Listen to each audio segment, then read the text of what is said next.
So ganito yung ano dito sitwasyon. Wala na yung mga rail track nya, mga relays, wala na. Yan, tanggal na yung rail track nya dyan. Yun, wala na yung mga ano dito, street dwellers. Yan, ayos, tinanggal na. Nasa kabila. Andito sila sa kabila. Pero nakahanda na yung poste o yung rebar cage nya. Nakahanda na siya. Yan, dito sa may Paco Santa Mesa Road, tinanggal na yung ano, Center Island. Ayan o. Maliwalas na dito. Kaya lang ginawang parkingan o. Na-demolish na. Wasak na. Ayan o. Grabe, nangyari dito. Parang war zone.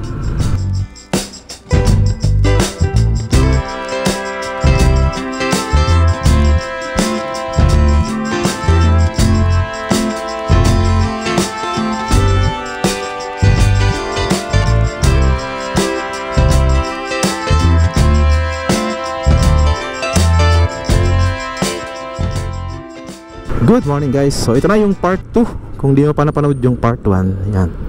Dito sa may taas yung link. Yan, ito yung bandang ano na, contract package S02. Yung starting point niya ay doon sa may boundary, doon sa may Blooming Street. Yan, ipakita ko sa inyo. Hanggang doon sa may Pandakan. So may haba to ng 7.9 kilometers. Yan. Tatlong station lang to. Itong Santa Mesa, Espanya, tsaka Paco. Yung S01 ay may haba na 1.2 kilometers naman, from Blooming Street hanggang dun sa may Solis, tsaka magbuway papuntang ano, yung papuntang Tutuban. Parang letter Y lang siya. Connect na lang dun sa may Riles papuntang ano, papuntang Malolos. Alright, so yan, ito yung contract package sa S02. Start na tayo dito. Ito yung PNR station ng Espanya, sa area na to. Ayan. Mukhang may bakod na rin yata to. Ay wala pa, hindi pa nabakuran to. Yan, dito sa may Loyola. Tingnan natin dito. Kaliwa tayo. So dito ay open. Kita natin yung gitna. Hindi gaya dun sa may Blooming Street Station. Buo yung bakod niya. So ganito yung ano dito sitwasyon. Wala na yung mga rail track nya, mga relays, wala na. Yan, tanggal na yung rail track nya dyan. Tapos ito yung off-ramp naman ng connector road. Yung mga manggagaling dun sa may Pandakan ay pwede kang mag-off-ramp dito papuntang ano, Espanya.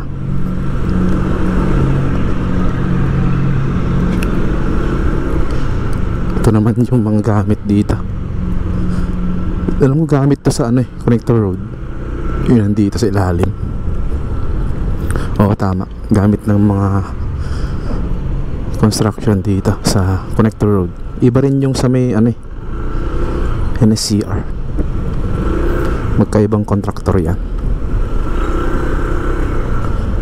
So ito yung parte ng pagitan ng Loyola tsaka Fajardo. Dito tayo.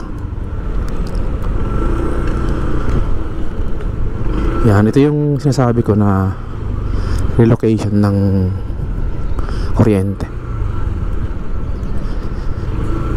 Yan, umpisahan na sila. Inumpisahan na yung paglilipat ng ano dito, kuryente, Meralco.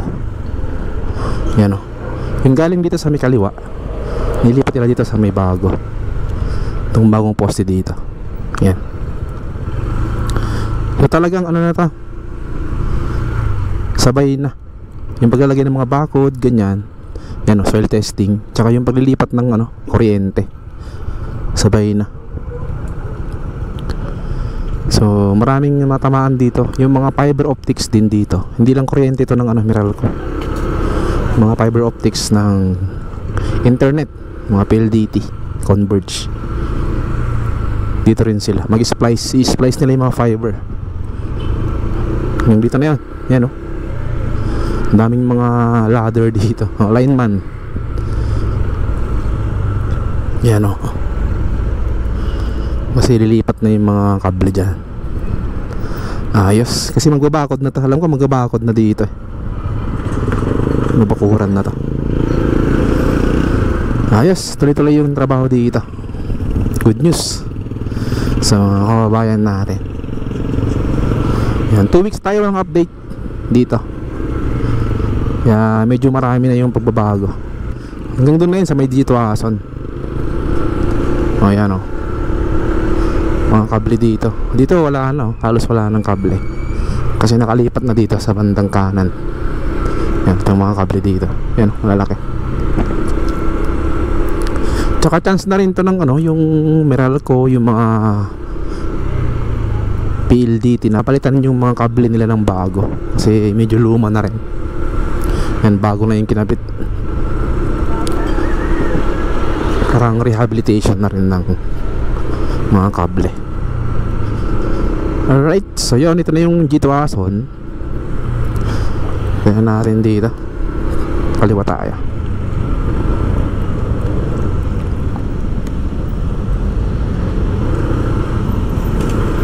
G2 Ason.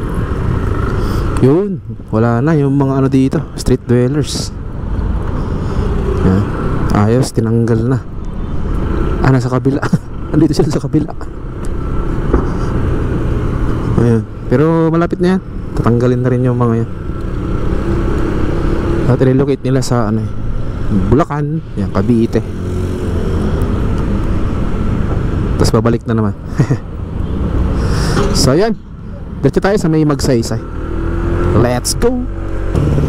Alright, Magsaysay Boulevard. Medyo mainit na. Mag-alas 11 na. So ganito yung ano dito, sitwasyon dito sa may Altura Market. Yan, dito sa kabila oh, nilagay na yung bakod oh. Itong metal fence na to. Kasing pares sila ng design sa kabila. Yan oh. Same sila ng design. So yan, medyo gumanda itong center island nya dito sa may Magsaysay. Tsaka meron na rin nilagay ng mga ano, mga halaman sa may gitna niya. So good news. May mga halaman na siya.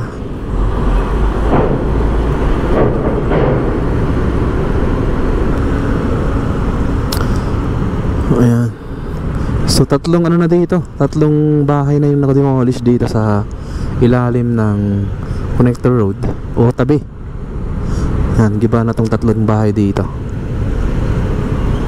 Ito kasi yung right of way ng ano, yung paakyat, yung entry ramp. Yan, mula dun sa may bandang Altura. So matatapisan yung Altura Market ng mga 8 to 10 meters.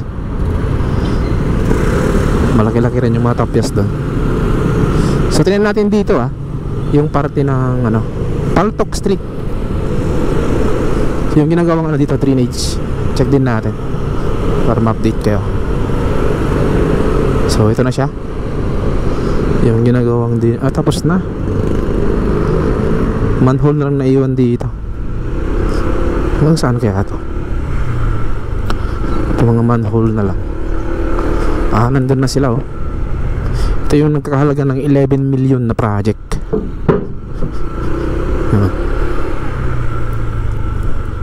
Yung dito na sila. Ito na yung excavator. Yan. Tumigil muna dahil mainit na yung panahon. Alas 10 pa lang kanina, init na. So yan, balik tayo.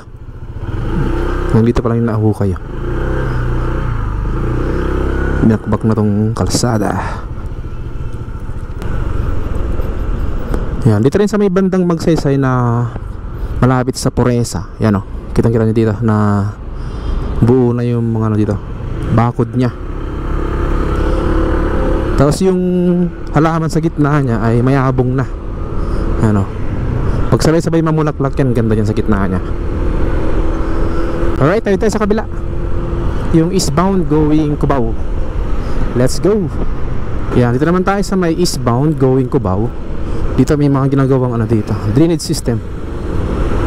Yan, may gilid. At kapansin-pansin tong tong center island niya. Di ba? Gumanda na. Lalo pagka lumaki na yung mga halaman dyan, gaganda lalo yan. Alright, ito naman yung interchange dito sa Santa Mesa, galing sa Skyway o Connector Road. Tapos ito yung parte na may dalawang span na dito na nalagyan na ng girders. Tsaka mayroon ng slab, mayroon ng slab to. Tapos dyan sa baba niya, malinis na rin dyan. Tinanggalan na rin ng mga riles yata, hanggang dun sa may Teresa Street. Puntahan natin yung bandang PUP kung kumusta dun. Hindi tayo nakapunta dun nung nakaraan Puntahan natin. Let's go. Ayan, dito sa may Teresa Street, tapat ng PUP. Tignan natin dito.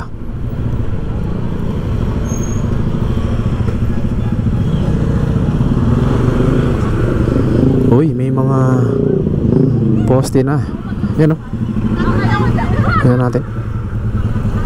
Butas pa lang to. Pero nakahanda na yung poste o yung river cage nya. Nakahanda na siya.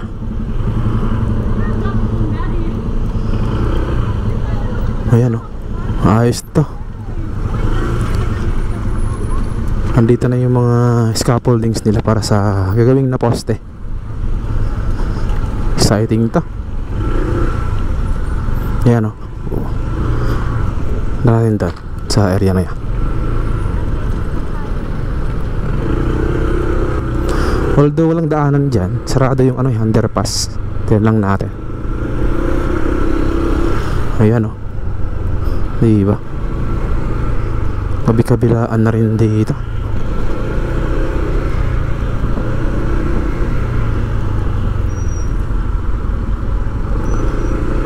Yung pier niya ay double column yung ginagawa dito, o yung gagawin. Double column siya para matibay.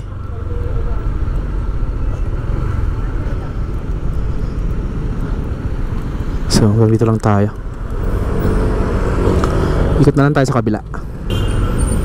Yan, dito sa may Paco Santa Mesa Road, tinanggal na yung Center Island. Ayan maliwalas na dito. Kaya lang ginawang parkingan Yan. Kasi dito magkakaroon ng dito interchange on ramp tsaka off ramp. Kaya tinanggal nila. Kanan tayo dito, tingnan natin.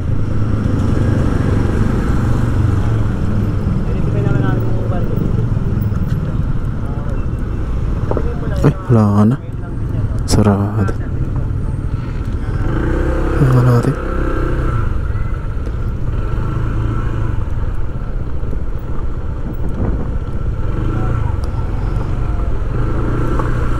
Yan, ito yung medyo gitna. Nagiba na pala dito yung bandang kanan natin. Na-demolish na. So wala dito, ikot tayo. Walang daanan, sarado. Pero ito yung bandang gitna nya, tapat ng PUP pa rin. Marabit sa Teresa. Yung galing kanina sa may kabila, sa pagtawid. Demolish na to, itong parte na to. Hanggang dyan yata yung hanggang dito yung right of way nya. Malapad-lapad din to. Na-demolish na, wasak na. Yan grabe nangyari dito. Parang war zone. Ito naman yung mga river cage dito. Ito lang puspusan dito. Ang laki nito na crane. Maglagay na dito ng poste. Meron dito off ramp tsaka on ramp sa parte na to. May interchange dito. So good team. Makakabawas ng traffic yan. Pero sa ngayon ay traffic muna dito. Tiis lang tayo. Dahil talagang ganyan pag mayroong mga project. Mga ilang taon lang naman yan, mga 3 to 5 years. Pero yung paggamit naman yan pagkatapos ay matagal-tagal yan, naabot ng 20 years. So okay lang. Kapalit naman nun ay ginhawa sa taong bayan. So ito yung double decker dito. Yan, nabuhusan na rin yan. Ito yung pangatlo. Tapos dito magkakaroon din pala dito ng double decker din, oh. Nilagyan na ng mga scaffoldings. Tapos dito wala na dito gaanong mga construction, wala na.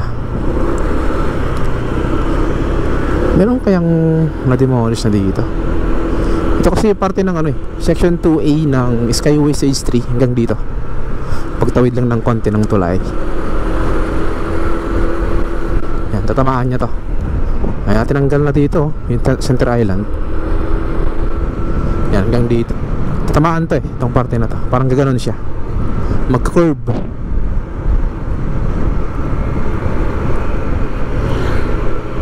Wala pa dito. 2 weeks tayong nawalang update dito, pero ganito pa rin dito. Alright, so yun. Thank you sa pagsama sa akin mula Blumentritt hanggang dito sa may Pandakan. Salamat. Ingat tayo lagi mga kaibigan, and God bless po sa ating lahat. Peace out.